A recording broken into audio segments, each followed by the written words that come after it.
Hello friends, I'm Lakshmi Yadav. Welcome to A1 education. इसके पहले वाले टॉपिक में भी हमने यही पढ़ा था, फॉर्मेशन। नेक्स्ट टॉपिक भी हमारा वही है, बस फ़र्क इतना है कि कुछ टॉपिक इसके अंदर के जो है वो चेंज हैं।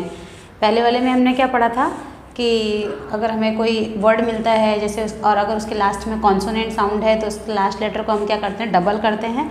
देन उसमें क्या जोड़ते हैं, ER और EST जोड़ते हैं।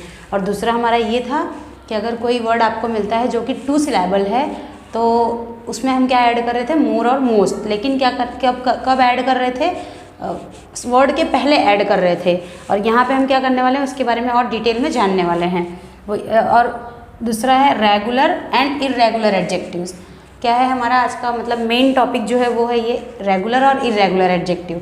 जैसे हम टेंस पढ़ते हैं तो उसमें भी फॉर्म्स होते हैं, रेगुलर फॉर्म्स, इर्रेगुलर फॉर्म्स होता है ना, वर्ब का first form, second form, third form etcetera. उसमें भी रेगुलर फॉर्म्स होते हैं, इर्रेगुलर फॉर्म्स होते हैं। वैसे एडजेक्टिव में भी क्या है, रेगुलर और इर्रेगुलर फॉर्म है। रेगुलर यानी नियमित और इर्रेगुलर यानी अनियमित।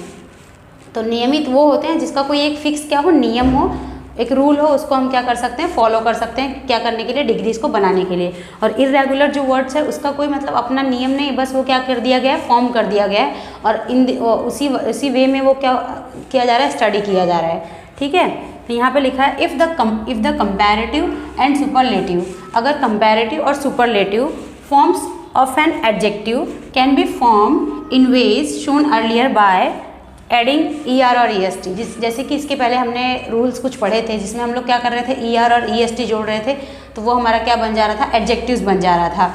और उसके बाद मोर और मोस्ट जोड़ रहे थे तो भी वो हमारा क्या बन जा रहा था, एक एडजेक्टिव बन जा रहा था। उसका एक रूल था कि अगर किसी के लास्ट में Y आ रहा है तो क्या लगाएं, किसी के लास्ट में कॉन्सोनेंट साउंड आ रहा है तो क्या लगाएं। ये सब हमने क्या किया, सीखा।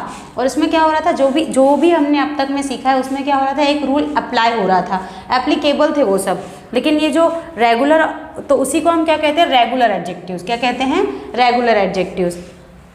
और most is called regular adjectives. और अगर आपको इस फॉर्म में कोई भी एडजेक्टिव्स दिखते हैं जहाँ पर ER और EST ऐड हो, अदरवाइज मोर और मोस्ट ऐड हो।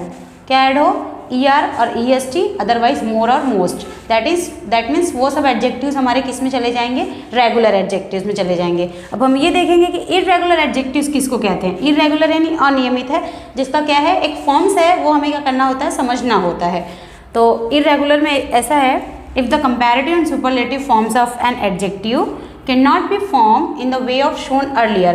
अगर आपके पास कोई एडजेक्टिव है और वो आपने जो पिछला रूल पढ़ा उसके साथ वो मैच नहीं कर रहा है, जैसे आपको किसी ने गुड दिया तो आप गुड का गुडर और गुडेस्ट अगर नहीं बन पा रहा है तो इसका मतलब यही है कि पहले वाला रूल इसमें क्या हो रहा है, एप्लीकेबल नहीं है, अप्लाई नहीं हो रहा है। और जहाँ पे वो रूल अप्लाई ना हो जो हमने अभी तक में सीखा, वो सब एडजेक्टिव्स हमारे किस में चले जाएंगे, इर्रेगुलर एडजेक्टिव्स में चले जाएंगे। क्या कुछ एग्जाम्पल है, जैसे मैंने यहाँ पे लिखा गुड। अब गुड है तो अगर हम नॉर्मली देखें तो वो क्या बन जाना चाहिए था, गुड, गुडर और गुडेस्ट। लेकिन ऐसा नहीं है, हमने जब भी पढ़ा होगा तब यही पढ़ा होगा, good, better than best, little, less, least. ये सब क्या है, कुछ ऐसे फॉर्म्स हैं एडजेक्टिव्स के जो क्या नहीं होते हैं, इनमें एडजस्ट नहीं होते हैं। मतलब ER और EST लगाने से या मोर और मोस्ट लगाने से इनका कोई अपना मीनिंग नहीं निकलता। इसलिए इसका क्या हो चुका है, पूरा का पूरा फॉर्म ही चेंज हो गया है। और जिसका पूरा का पूरा फॉर्म अपने आप में चेंज हो जाए वो क्या कहलाता है, हमारा इर्रेगुलर एडजेक्टिव्स कहलाता है। क्या कहलाता है, इर्रेगुलर एडजेक्टिव्स, यानी कि अनियमित एडजेक्टिव्स। जैसे यहाँ पर है गुड, तो गुड का क्या हो गया, बेटर, और उसका सुपरलेटिव क्या हो गया, बेस्ट हो गया।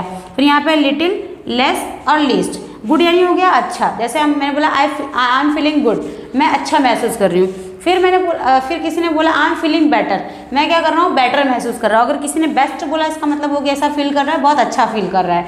और अगर मानो कि किसी टीचर ने किसी बच्चे को रिमार्क दिया गुड, दैट मीन्स अच्छा है। और टीचर ने अगर कहा बेटर, इसका मतलब और भी अच्छा है। और अगर टीचर ने कहा यू आर द बेस्ट, तो इसका मतलब अगर कह दिया you are the best, that means वो कौन सी डिग्री में इंक्लूड हो गया, सुपरलेटिव डिग्री में इंक्लूड हो गया। ठीक है, तो बस इतनी सी बात है कि रेगुलर एडजेक्टिव्स और इर्रेगुलर एडजेक्टिव्स जो हम पढ़े थे, ER और EST, मोर और मोस्ट का यूज़ करके, वो सब जिसमें भी एडजेक्टिव्स बनेंगे वो हमारे कहलाएंगे रेगुलर एडजेक्टिव्स। और जहाँ पर हमारा वो रूल एप्लीकेबल नहीं होगा, उसका पूरा का पूरा फॉर्म्स क्या हो जाएगा, चेंज हो जाएगा, वो हमारे क्या कहलाते हैं, इर्रेगुलर एडजेक्टिव्स। ठीक है, तो ये था हमारा कुछ डिग्रीज़ के बारे में, डिग्रीज ऑफ कंपैरिजन के बारे में टॉपिक्स।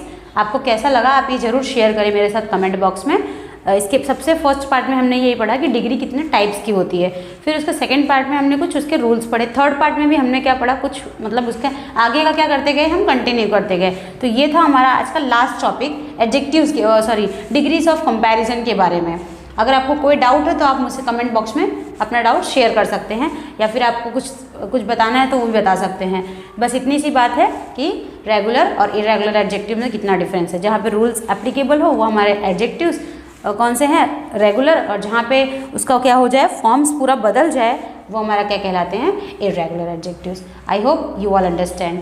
सारे वीडियोस देखिए डिग्रीज़ के, क्योंकि हर वीडियोस क्या है, एक दूसरे से कनेक्टेड है। क्योंकि आप पार्ट 1 देखेंगे तो आपको पार्ट 2 समझ में आएगा, पार्ट 3 समझ में आएगा, क्योंकि सारे टॉपिक्स क्या हैं, एक दूसरे से कनेक्टेड है, जुड़े हुए हैं। ठीक है, अगर डायरेक्टली आप इसको देख रहे हैं तो इसका मतलब आप पीछे का छूट गया है, तो फिर वो प्रॉपर अंडरस्टैंडिंग नहीं बन पाएगी। Okay, I hope you all understand. Thank you so much.